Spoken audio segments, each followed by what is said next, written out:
है।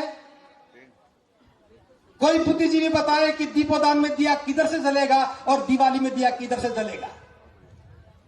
दीपोदान में दिवाली में का अंतर बता के बताए। हम बाबा साहब के मानने वाले लोग अगर बाबा साहब का अपना आदर्श मानते हैं तो बाबा साहब की बात पर भरोसा करना चाहिए। अगर दिवाली दीपोदान होती तो बाबा साहब बता करके जाते। 14 अक्टूबर 1956 को बाबा साहब बुद्ध की शरण में गए।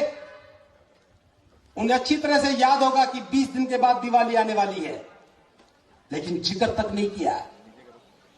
अगर उस समय भूल भी गए होते तो 20 दिन के बाद याद आ जाता, लेकिन बाबा साहब जानते थे कि यह हमारा उत्सव नहीं है, जिक्र करने की आवश्यकता नहीं है। जो हमारा नहीं है उसका जिक्र क्यों करें। लेकिन उत्तर भारत में बहुत सारे विद्वान पैदा हो गए जो बाबा साहब से ज्यादा विद्वान, जो बाबा साहब नहीं खोज पाए उन्होंने खोज लिया।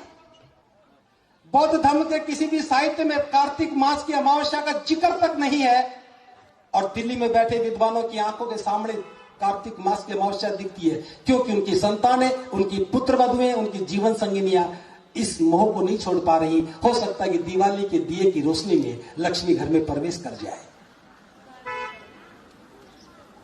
क्या बौद्धों के पास उत्सवों की कमी है?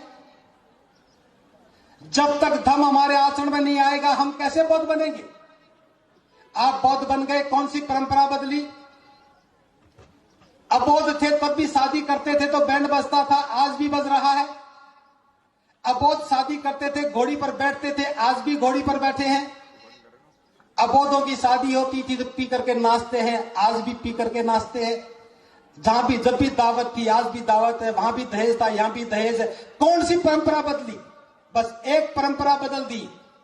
जहां पहले पुरोहित आता था लाल कपड़ा कंधे पर टांग करके, आज चीवर पहने हुए पुरोहित आता है। बस फर्क इतना सा हो गया।